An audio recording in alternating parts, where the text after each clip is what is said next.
자, 5월은 무슨 달이죠? 가정의 달이라고 합니다. 자, 이번 주만 해도 어린이날과 어버이날이 하나로 묶여 있는 주죠. 그리고 2주 뒤에는 어떤 날이 있을까요? 2주 뒤에는 부부의 날이 또 있습니다. 예. 자, 그래서 5월 한 달은 가정의 달이라고 부르는 것 같습니다. 자, 여러분에게 있어서 가정의 달은 어떤 의미가 있을까요? 자, 어떤 분들에게는 이 가정의 달 5월이 무척 힘들게 느껴진다고 생각하시는 분들이 있는 것 같아요. 왜 그럴까요? 돈 써야 되는 달이라서. 예.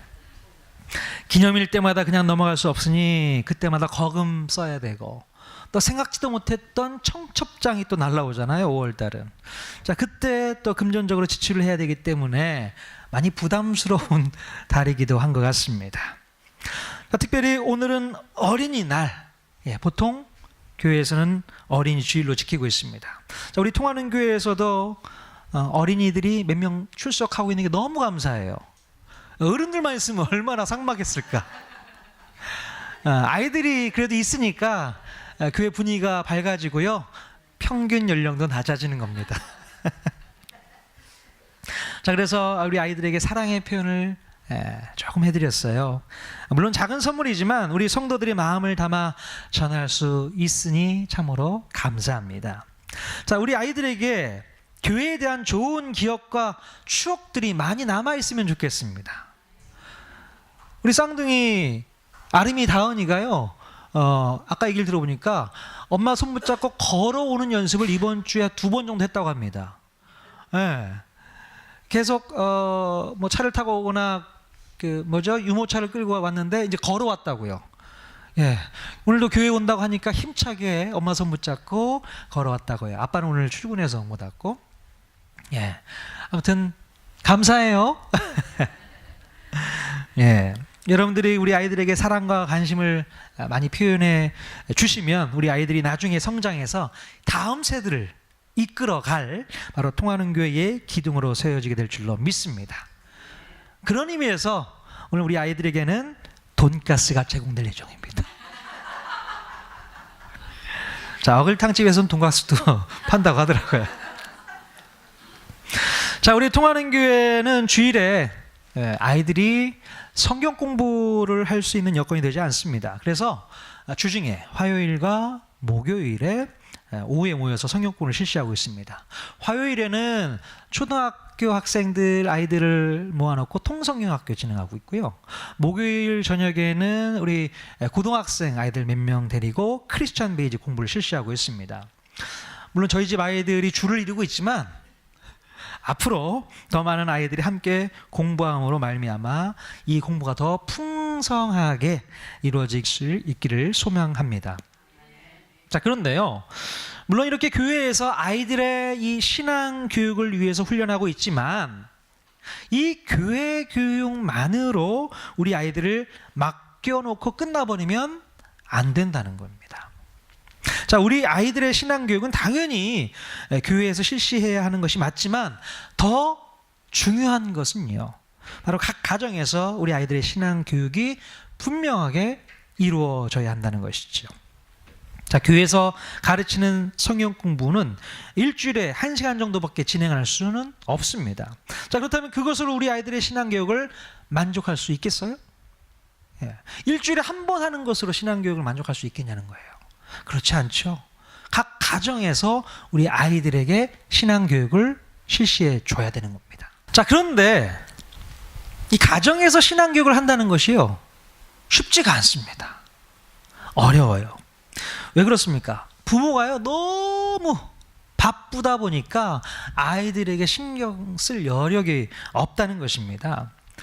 어떤 책에서 보니까요, 미국 중산층 가정의 경우에요, 아버지가 자녀와 함께 보내는 시간이 하루 평균 15분에서 한 30분 정도 시간밖에 되지 않는다고 해요. 그러니까 아빠가 아이들과 함께하는 시간이 그 정도 되고요, 또 그 시간 안에 대화를 하는 시간은 몇 분 정도 될까요? 고작 3분밖에 되지 않는다고 해요. 참 저희 집도 한번 생각해 봤어요. 여러분 가정은 어떻습니까? 여러분이 예전에 아이들을 키우셨을 때 아이들과 얼마나 많이 대화를 하시면서 아이들을 키우셨어요. 자, 저희 가정만 보더라도요, 제가 우리 아이들과 대화를 나누는 시간이 그렇게 많지가 않은 것 같더라고요. 제가 큰 교회에서 이제 부교육자로 사역을 할 때보다 교회를 개척하고 이곳에서 사역을 해보니까 시간이 더 많이 들더라고요. 예. 개척교회 목사님들은 시간이 많이 남는 줄 알았어요. 시간이 많이 남아가지고 아이들하고도 이렇게 많은 시간도 갖고 자주 놀러 가기도 하고 그럴 줄 알았습니다. 근데 웬걸요? 상대적으로 제가 혼자서 처리해야 될 일이 너무나 많이 있다 보니까 시간이 너무 빠듯한 거예요. 그러니까 저녁에 같은 식탁에 앉아서 식사를 하는 것조차도 드문 일이 되어버렸습니다. 언제 같이 식사를 같이 딱 할 때가 있었어요. 그랬더니 우리 시원이가 야, 오랜만에 우리 모인다 이런 얘기를 하는 거예요. 도대체 왜 그러지? 그런 생각을 해봤어요. 그러니까 매일 스케줄이 있는 거예요. 이 작은 교회에서도. 자, 그래서 요즘 제가 마음이 많이 조급해졌습니다. 왜 조급해졌냐면요, 우리 자녀들, 특별히 우리 소원이는 고등학교 1학년이기 때문에 이제 2년만 지나면 아마도 우리 부모의 품을 떠날 확률이 높죠. 네. 그리고 우리 시원이 같은 경우는 초등학교 고학년이 되었기 때문에 이제 더 이상 아빠랑 놀려고 하지 않을 때가 되었습니다. 정말로 아빠 놀아줘 이 소리를 들은 게 언제인지 모르겠어요.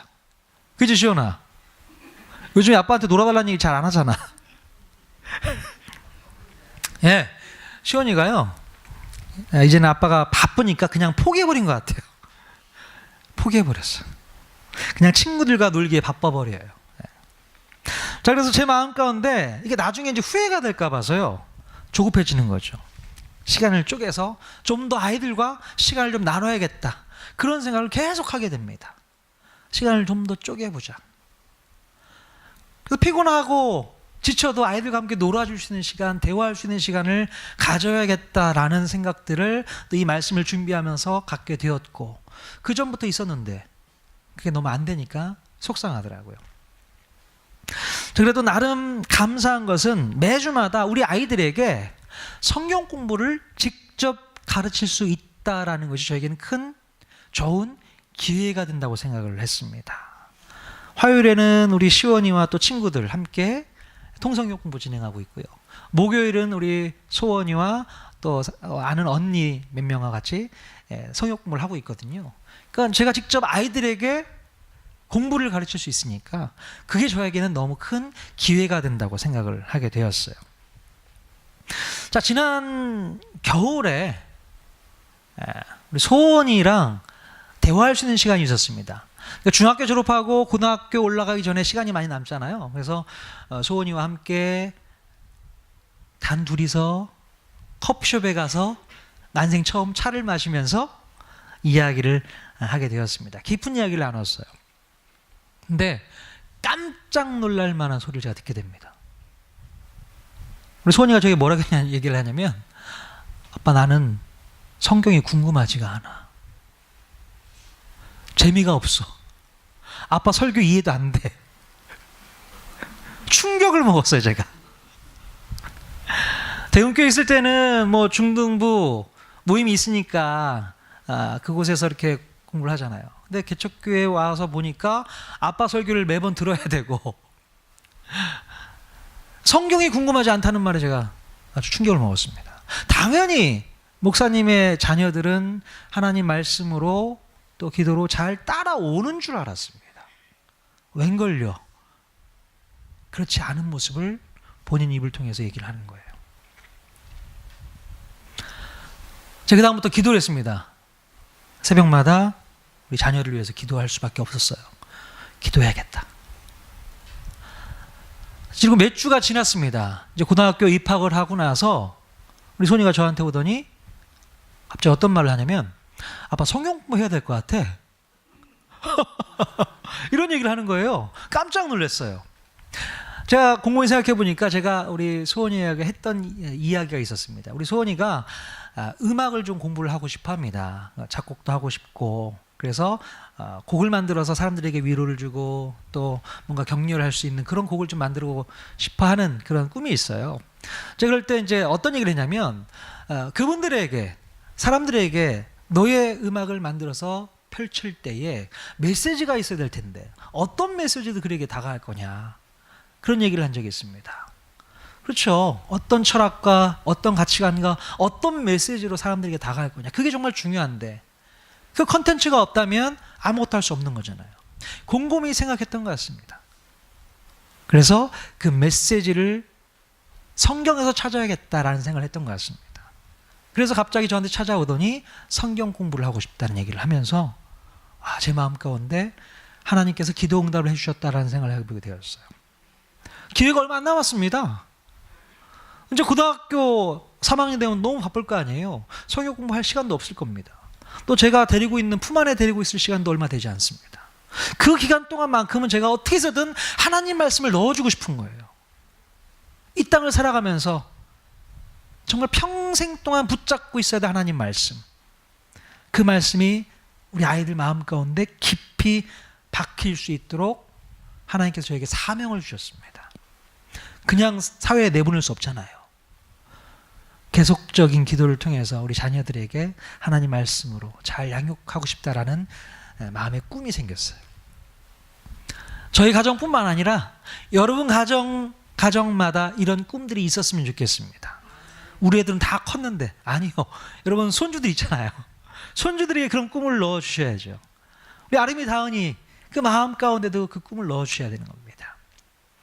네. 자, 올해 우리 통하는 교회의 표어가 뭔지 아시죠? 주부 맨 앞에 보시면 뭐라고 되어 있어요? 반석 위에 세운 교회, 반석 위에 세운 가정입니다. 자, 여기서 말하는 반석은 뭘 말하는 것일까요? 바로 예수 그리스도를 말합니다. 예수 그리스도라는 반석 위에 우리의 교회를 세워야 된다고 말씀을 드렸습니다. 그래서 예수님은 누구신가? 라는 주제로 20차례 이상 말씀을 나누었었습니다. 그리고 그 예수 그리스도의 반석 위에 건강한 교회를 앞으로 세워가기 위해서 이제 6월부터는요, 사도행전 말씀을 강해하기로 생각을 했습니다. 사도행전을 보면 초대교회가 어떻게 세워졌고 어떻게 성장해 나아갔는지를 볼 수 있게 되잖아요. 그래서 이제 6월부터는 사도행전 말씀으로 함께 나누고자 생각하고 있습니다. 자, 그리고 이제 잠시 가정의 달을 맞아서요, 반석 위에 세운 가정에 대해서 말씀을 좀 나누려고 합니다. 자, 예수 그리스도라는 반석 위에 우리의 가정은 어떻게 세워져야 하는지, 우리 자녀와의 관계, 부모와의 관계, 또 부부와의 관계는 어떻게 맺어가야 하는지 앞으로 4주 동안 살펴보도록 하겠습니다. 자, 그래서 진정으로 우리의 가정이 예수 그리스도의 반석 위에 세워진 건강한 가정으로 거듭나기를 주님의 이름으로 간절히 축원드립니다. 아멘. 자, 여러분, 우리 자녀들에게 있어서 좋은 부모란 어떤 부모가 좋은 부모일까요? 좋은 부모는 어떤 부모일까? 우리 애들한테 물어봐야 되나요? 자, 많은 사람들이요, 좋은 부모를 그저 좋은 스폰서라고 생각하는 경향이 있습니다. 자, 그저 경제적인 뒷바라지만 잘해주면 그것이 최고라고 생각을 합니다. 자, 그러나 좋은 부모는 좋은 스폰서로서 끝나서는 안 됩니다. 그러니까 좋은 스폰서가 되는 것만으로는 절대로 좋은 부모가 될 수 없다라는 것입니다. 자, 우리는 좋은 부모가 되기 위해 해야 할 일이 있습니다. 그것은 바로 자식들을 위해서 날마다 구체적으로 그리고 열심히 간절하게 기도해야 한다는 것입니다. 옛날 우리나라 우리 부모님들은 형편이 넉넉하지 않았습니다. 자, 그래서 좋은 스폰서로서의 부모 역할을 제대로 할 수가 없었단 말이에요. 자, 그래서 그분들은 물질이 아닌 기도로서 부모의 역할을 대신할 수밖에 없었습니다. 자, 하나님께 눈물로 기도하는 것으로 부모 노릇을 할 수밖에 없었던 것이죠. 자, 그래서 우리들은 그 부모님들의 눈물의 기도로 성장하게 되었고 이렇게 복을 받게 된 줄로 믿습니다. 자, 그러나 요즘에는 어떻습니까? 자, 경제적으로 좀 넉넉해지면서 우리는 기도를 잊어버렸어요. 자, 아이들을 좋은 것으로 먹이고 좋은 것으로 입히고 또 자식들이 하고 싶은 일을 원 없이 하게 하는 것이 자기들의 예전 부모보다 더 훌륭하게 부모 노릇을 하는 것으로 착각하기 시작했다는 것입니다. 그리고 그 결과 정말 자식을 위하여 가장 중요하고도 필요한 눈물의 기도를 잊었다는 것입니다. 정말로 좋은 부모는요, 자식을 위해서 눈물로 기도하는 부모인 줄로 믿습니다. 자, 그런데 여러분은 자녀를 위해서 얼마나 구체적으로 그리고 얼마나 열심히 기도하고 계십니까? 자, 그러나 여전히 좋은 스폰서가 되어주는 것이 좋은 부모라고 착각하고 있는 분들이 꽤 있으세요. 또한 또 경제적으로 넉넉하지 못해서 자녀들에게 좋은 스폰서가 되지 못하는 것으로 스스로 좋지 못한 부모라고 자학하고 있는 분들도 혹 있을지 모르겠습니다. 자, 그런데 여러분, 그렇지가 않습니다. 좋은 부모는요, 돈으로 되는 것이 아니라 기도로 되는 줄로 믿습니다. 자녀를 위해서 눈물로 기도하는 부모만이 좋은 부모가 될 수 있다는 것이에요. 자, 오늘부터 우리 자녀들을 위해서 구체적으로 날마다 기도하시는 부모님이 다 되어 주실 수 있기를 주님의 이름으로 간절히 축원드립니다. 좋은 부모는 기도하는 부모인 거예요. 여러분, 특별히 좋은 부모는요, 자녀들에게 제대로 된 신앙을 가르칠 수 있어야 합니다. 좋은 부모는 반드시 자녀들에게 좋은 신앙 교사가 되어줘야 돼요. 자, 좋은 교사의 역할을 하지 못하는 부모는 절대로 자녀에게 좋은 부모가 될 수가 없습니다. 요즘에 보면요, 많은 크리스천 부모들이 자녀 교육의 목표를 하나님의 사람을 만드는데 두지 않는다는 겁니다. 자, 오직 세상 경쟁에서 이기고 물질적으로 보상을 잘 받는 자녀가 되기만을 바라는 경향이 우리 예수 믿는 부모들의 요즘 모습이라는 거예요. 그래서 보통 고등학생 자녀를 둔 부모들은 아이들을 학원에 보내기 위해서 주일에도 교회를 보내지 않거나 특별히 수련회 같은 교회 행사에도 잘 보내려고 하지 않습니다. 최대한 시간을 아껴서 학업에 집중할 수 있도록 만들어버리죠. 자, 그래서 교회에 갈 시간도 절약해서 열심히 공부에 전념하게 만듭니다. 그리고 나중에 대학교에 들어가면 그때 가서 신앙생활 해도 늦지 않아 라고 은연중에 가르쳐주고 있어요. 자, 이런 식으로 신앙생활을 배운 자녀들 무엇을 배우게 될까요? 자, 여러분, 그렇게 신앙생활을 배운 자녀들은 자기에게 필요한 무언가를 얻기 위해서 신앙과 타협하며 살아도 된다는 무언의 메시지를 자기 부모를 통해서 배우게 됩니다. 자, 그 부모들은 세상에서의 성공이 하나님을 예배하고 섬기는 것보다 더 중요하다고 가르치는 셈이 되는 것이죠. 자, 그래서 이런 메시지에 익숙하고 그런 방법으로 남들과의 경쟁에서 이기는 것을 우선순위로 삼고 자란 자녀들은 세상의 유혹과 압력을 결코 믿음으로 이길 수 없다라는 것입니다. 그래서 그들이 대학교에 들어가게 되면 쉽게 신앙을 부인하고 교회를 떠나가는 일이 비일비재하게 되었어요. 여러분, 정말로 자녀를 사랑하는 부모라면 우리 자녀들에게 무엇을 가르쳐야 될까요?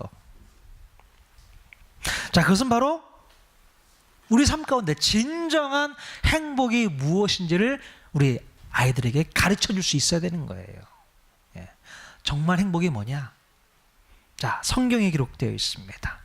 자, 무엇이 우리에게 진정한 행복을 가져둘까? 신명기 10장 13절 말씀 같이 읽겠습니다. 시작. 내가 오늘 네 행복을 위하여 내게 명하는 여호와의 명령과 규례를 지킬 것이 아니냐. 아멘. 자, 성경에 기록된 하나님의 말씀을 순종하면서 살아가는 것이 진정한 행복인 것을 우리 자녀들에게 분명히 가르쳐야 될 줄로 믿습니다. 헛된 행복을 꿈꾸지 않고 진정한 행복을 추구할 수 있는 길을 알려줘야 한다는 것이에요. 이것이 바로 진정한 부모의 역할인 줄로 믿습니다. 자, 오늘 우리가 읽은 성경은 자녀들에게 무엇을 가르치라고 말하고 있나요? 오늘 신명기 6장 7절 말씀 또 같이 한번 또 읽겠습니다. 시작. 내 자녀에게 부지런히 가르치며 집에 앉았을 때든지 길을 갈 때든지 누워 있을 때든지 일어날 때든지 이 말씀을 강론할 것이며. 네. 자, 모세가 이스라엘 백성들, 특별히 만나 세대들에게 끊임없이 강조했던 말씀이 무엇입니까? 바로 자녀들에게 하나님의 말씀을 부지런히 가르쳐야 한다고 강조했던 것입니다. 어떻게 해요? 집에 있을 때든지 길을 갈 때든지 누워 있을 때든지 일어날 때든지 하나님의 말씀을 가르치라고 그렇게 강조했던 것입니다. 자, 특별히 어떤 말씀을 집중적으로 가르쳐야 될까요? 자, 신명기 6장 4절에서 5절 말씀 같이 읽겠습니다. 시작. 이스라엘아 들으라. 우리 하나님 여호와는 오직 유일한 여호와이시니 너는 마음을 다하고 뜻을 다하고 힘을 다하여 내 하나님 여호와를 사랑하라. 아멘. 바로 우리의 마음을 다하고 뜻을 다하고 힘을 다하여서 내 하나님 여호와를 사랑하라. 바로 이 말씀인 것이죠. 자녀들로 하여금 하나님을 진심으로 사랑하게 만들면 그 다음은 아무런 걱정이 없습니다. 하나님을 사랑하도록 훈련하고 교육하지 못하니까 우리 자녀들에게 문제가 생기는 거예요. 여러분, 모세가 이렇게 유언처럼 남긴 이 말씀을 만나 세대들이 잘 지켜냈을까요? 못 지켰을까요? 자, 만나 세대들은 그들의 자녀들에게 하나님을 사랑하는 것이 무엇인지를 잘 훈련하지 못했던 것 같습니다. 그러니까 성경에서 보면 만나 세대들은 모세의 이 당부의 말씀을 여러 번 반복해서 들었고요. 또 너무나도 중요하다고 생각을 했을 것입니다. 자, 그런데 안타깝게도 이 만나 세대들, 자, 그들은 그들의 자녀에게 하나님을 사랑하는 방법을 가르치지 못했다는 것입니다. 자, 만나 세대들의 자녀 세대들, 즉 출애굽 3세대를 의미하는 거잖아요. 바로 그들은 거의 하나님 말씀을 제대로 배우지 못했다는 것입니다. 자, 그래서 여호수아가 죽고 나서 바로 사사시대가 시작되게 되지 않습니까? 바로 이 사사시대는 어떤 시대였어요? 자기 소견에 옳은 대로 행했던 시대가 바로 사사시대입니다. 그러니까 만나 세대의 자녀들은요, 자기 소견에 옳은 대로 행동했던 사람들이 대부분이었던 것 같아요. 자, 그래서 그 내용을 사사기 2장 10절에서 이렇게 말씀하고 있습니다. 같이 읽어보겠습니다. 시작. 그 세대의 사람도 다 그 조상들에게로 돌아갔고 그 후에 일어난 다른 세대는 여호와를 알지 못하며 여호와께서 이스라엘을 위하여 행하신 일도 알지 못하였더라. 네. 도대체 왜 이런 일이 발생하게 되었을까요? 만나 세대의 자녀들은 그들의 부모들처럼 하나님을 사랑하는 믿음으로 살지 못하고 도대체 무엇 때문에 영적으로 타락한 삶을 살 수밖에 없었던 것일까?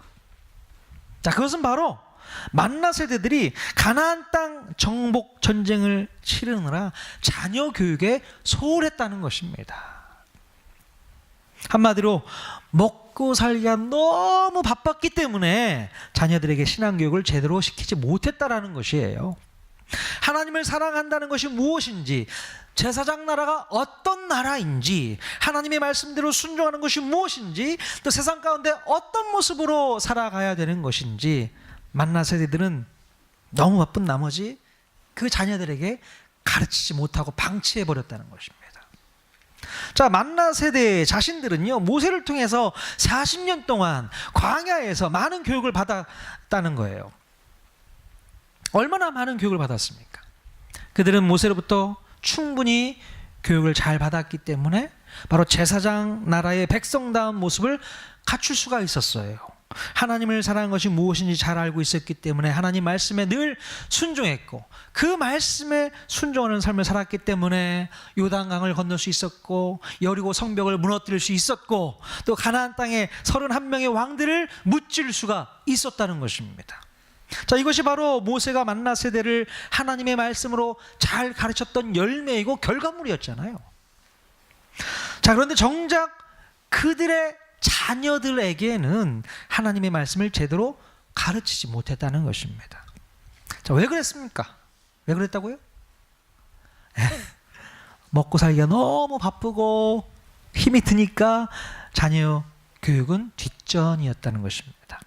하나님이 어떤 분인지, 왜 우리가 가나안 백성들을 따라가면 안 되는지, 하나님의 말씀을 순종하는 것이 무엇이고 그 결과는 어떤 성과로 나타나게 되는 것인지 가르치지 못했다라는 것입니다. 자, 대표적인 예를 한번 들어보면요, 심지어 엘리 제사장의 자녀들마저도 신앙교육이 제대로 이루어지지 않았다는 것입니다. 제사장의 자녀들까지도 잘 못 가르쳤다는 거예요. 하나님의 말씀을 가르치고 하나님의 일을 해야 하는 제사장마저도 자녀 교육에 실패하고 맙니다. 자녀들이 하나님 앞에서 죄를 짓고 하나님 말씀에 불순종하는 행동을 하는 것을 보면 엘리 제사장이 어떻게 해야 되는 겁니까? 따끔하게 혼냈어야죠. 꾸중해야 되는 겁니다. 그런데 엘리 제사장은 너무 느슨하게 자녀들을 대하는 모습을 볼 수 있습니다. 자, 사무엘상 2장 23절 24절 말씀 또 같이 읽겠습니다. 시작. 그들에게 이르되 너희가 어찌하여 이런 일을 하느냐? 내가 너희의 악행을 이 모든 백성에게서 듣노라. 내 아들들아, 그리하지 말라. 내게 들리는 소문이 좋지 아니하니라. 너희가 여호와의 백성으로 범죄하게 하는도다. 네. 엘리 제사장은 이 자녀들의 심각한 문제를 보면서도 그냥 말로 타이르는 정도로 끝을 내게 됩니다.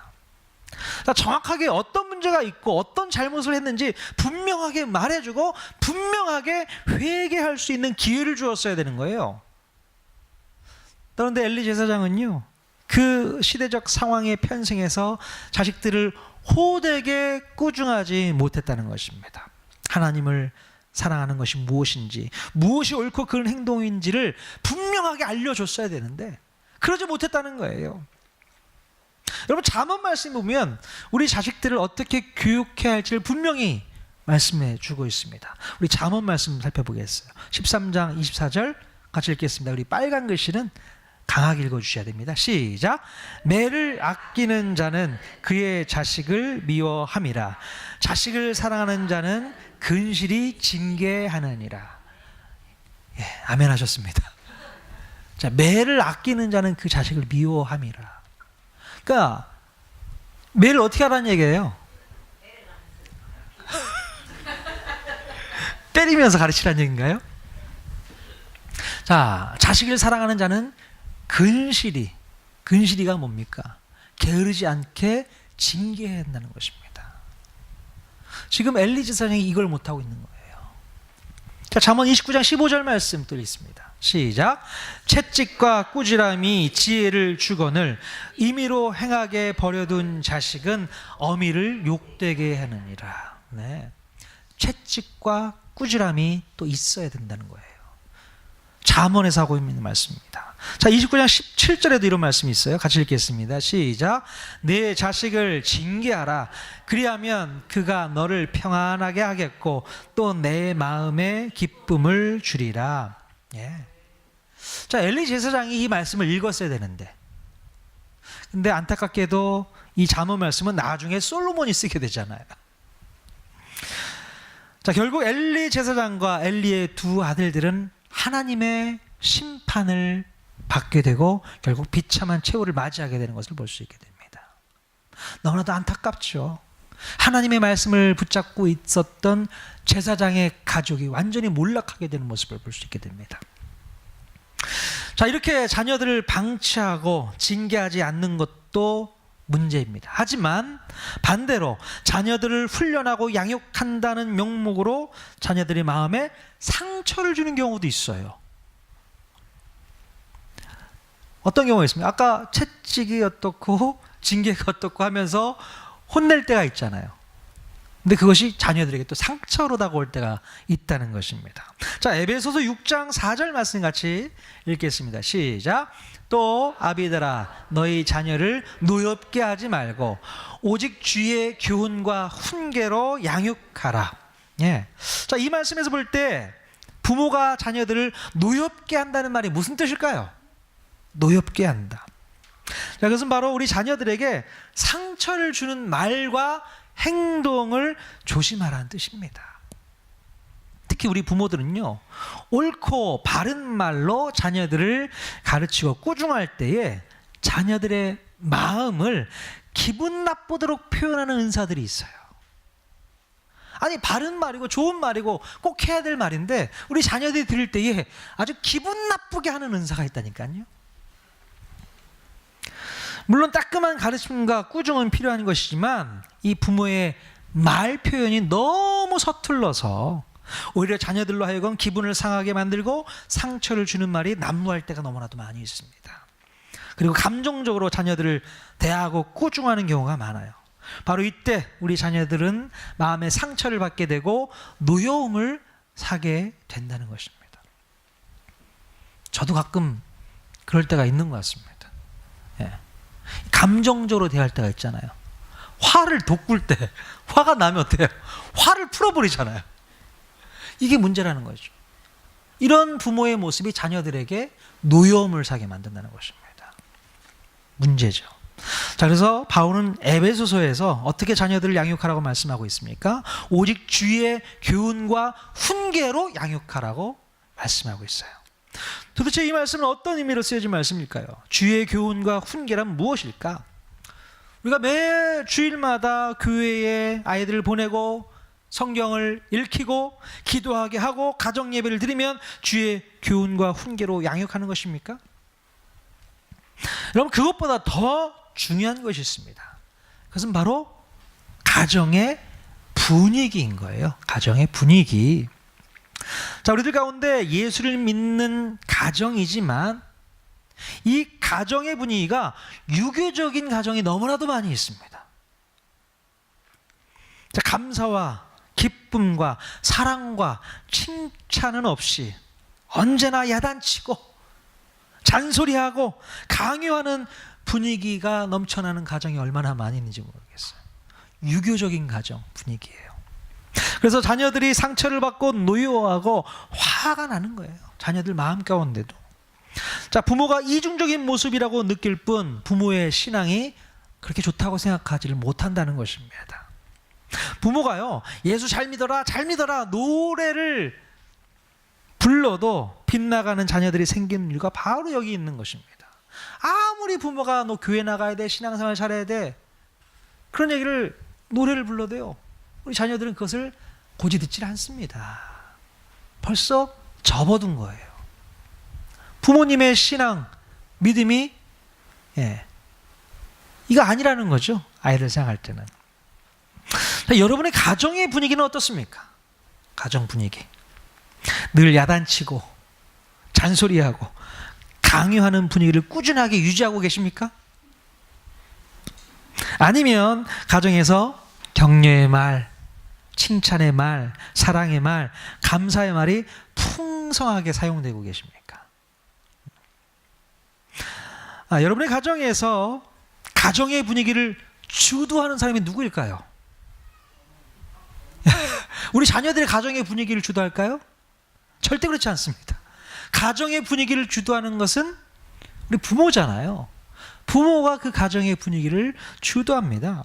그렇기 때문에 우리 자녀들이 가정에서 좋은 분위기 속에서 자라게 하려면 먼저 우리 부모가 십자가의 능력으로 사는 성도들이 다 되어야 되는 거예요. 우리 부모가 십자가의 능력으로 살지 못하고 그냥 내 힘으로, 내 방법으로, 내 철학으로 세상의 유행을 따라서 우리 자녀들을 가르치고 훈계하려고 한다면 분명히 거기에는 부작용이 따르게 되는 것입니다. 자녀들은 부모가 말하는 내용보다 무엇을 통해서 배우는지 아십니까? 바로 부모가 이끌어가는 분위기, 그 가정의 분위기를 통해서 배우게 된다는 것이에요. 자, 여러분은 자녀들에게 뭘 물려주고 싶으세요? 우리가 진정으로 자녀들에게 물려줘야 할 것이 있다면 바로 우리가 십자가의 능력으로 살아가는 부모라는 사실을 물려줘야 된다는 것입니다. 세상적인 가치관, 세상적인 유행에 따라 좌지우지되지 않고 오직 십자가의 능력을 통해서 자연스럽게 나오는 영적인 분위기를 물려줘야 한다는 것입니다. 그럼 억지로 가르친다고 해서 되는 게 아닙니다. 자, 우리 부모가 예수님과 진심으로 동행하는 삶을 사는 것을 보여줄 때에 우리 자녀들이 그 모습을 보고 도전받고 변화를 받게 되는 줄로 믿습니다. 말로만 가르치려고 하지 말고 뭔가 보여줘야 되잖아요. 그러니까 우리는 말로 상처를 주는 은사가 있기 때문에 웬만하면 말로 하지 말고 분위기로 좀 확 눌러버리십시오. 영적인 분위기. 예. 그 분위기에 의해서 아이들이 변화받고 뭔가 회복이 이루어져야 된다는 것이죠. 말로 하려고 하지 마십시오. 말로는 안 되더라고요. 해봐서 압니다. 말로 안 돼요.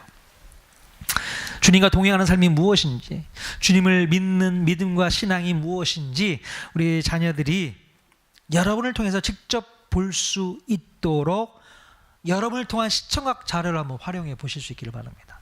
내 모습을 통해서 자녀들이 배울 수 있도록 해봐야 한다는 것이죠. 자, 그러면 우리 자녀들도 우리의 모습을 배우고 본받아서 주님께 붙들린 귀한 인생을 살아갈 수 있게 될 줄로 믿으실 수 있기를 바랍니다. 여러분, 자녀들 결코 방치하지 마십시오. 오늘부터 좀 더 시간을 내어서 자녀들과 얼굴을 맞대면하면서 대화를 청하십시오. 잔소리로 가르치려고 하지 말고 십자가의 능력으로 사는 것이 뭔지를 좀 보여주십시오. 자, 그러면 예수 이름으로 사는 것, 십자가의 능력으로 사는 그 분위기 속에 우리 자녀들은 온전히 회복되게 되는 줄로 믿습니다. 예. 그러면 그때부터 우리 가정에 놀라운 회복과 변화가 있게 될 줄로 믿습니다. 그런 가정 우리 모두가 다 꿈꿨으면 좋겠습니다. 반석 위에 세운 가정이 바로 그것부터 시작된다는 거예요. 십자가의 능력을 붙들고 살아가는 부부 밑에 십자가의 능력으로 살아가는 자녀가 있습니다. 그 가정 저와 여러분 모두가 다 꿈꿀 수 있기를 주님의 이름으로 간절히 축원드립니다. 아멘.